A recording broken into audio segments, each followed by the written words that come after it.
Teman-teman sedharma, Namo Buddhaya. Pada kesempatan kali ini, saya mau sharing mengenai ada dua hal di dunia ini yang tidak bisa kita tunda. Satu, berbakti kepada orang tua. Yang kedua, berbuat baik.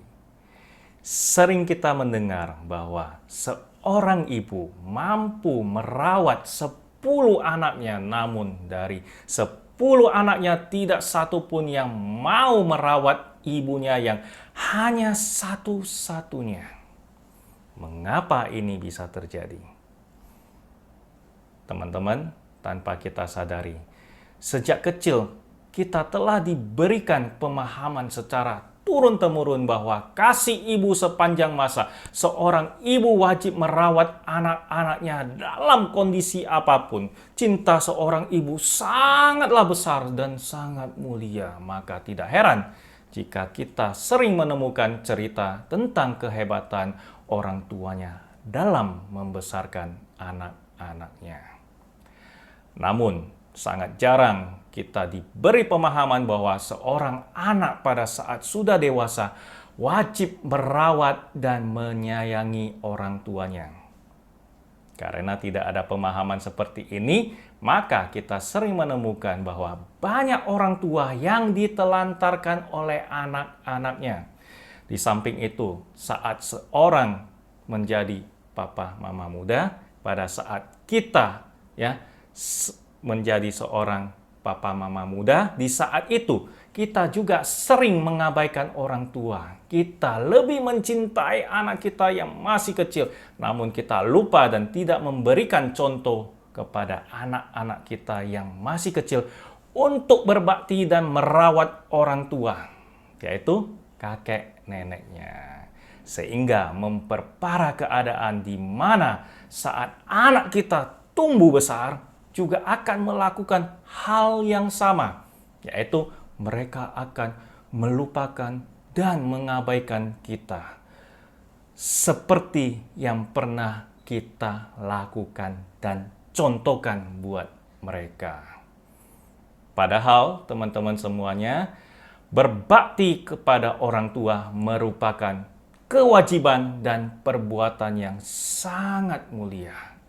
Hal ini diperkuat dengan ajaran Buddha yang mengatakan ada 5 hal di dunia ini yang merupakan ladang yang sangat subur.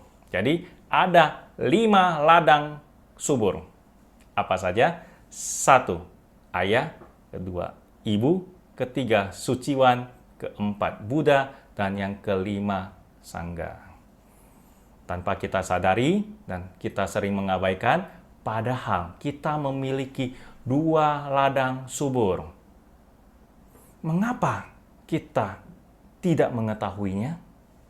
Bahkan kita sering menanam benih-benih yang tidak baik kepada kedua ladang subur ini.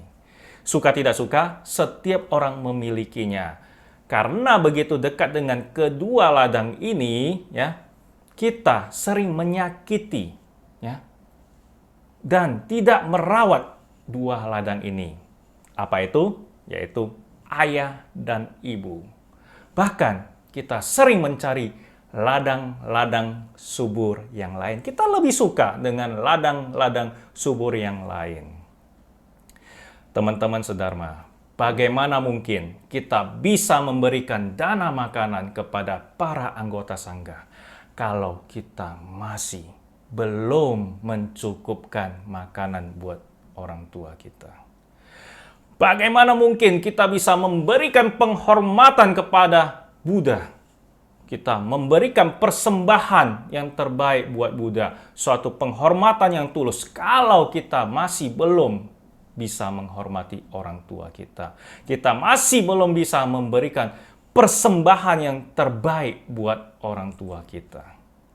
Dalam Anguttara Nikaya bab 4 ayat 2, Buddha memberikan perumpamaan sebagai berikut.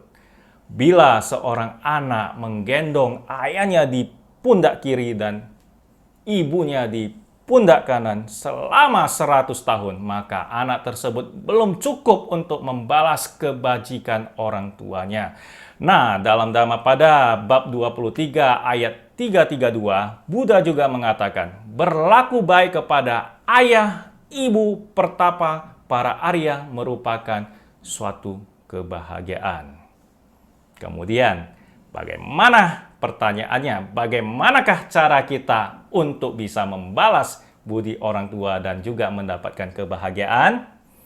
Nah, dalam Anguttara Nikaya bab 4 ayat 2, Buddha juga memberikan suatu solusi, petunjuk dan cara yang terbaik, yaitu jika orang tua kita belum memiliki satu pemahaman, satu keyakinan yang baik, yang benar, masih meyakini mitos-mitos, turun-temurun ajarannya. Nah, saatnya kita mengenalkan pada orang tua kita mengenai hukum karma. Dengan adanya keyakinan pada hukum karma, maka orang tua kita bisa ditingkatkan moralitasnya. Bagi yang moralitasnya kurang bisa lebih baik, yang sudah baik bisa jauh lebih baik. Dengan demikian kita dengan orang tua bisa menjaga sila dan meningkatkan moralitas kita.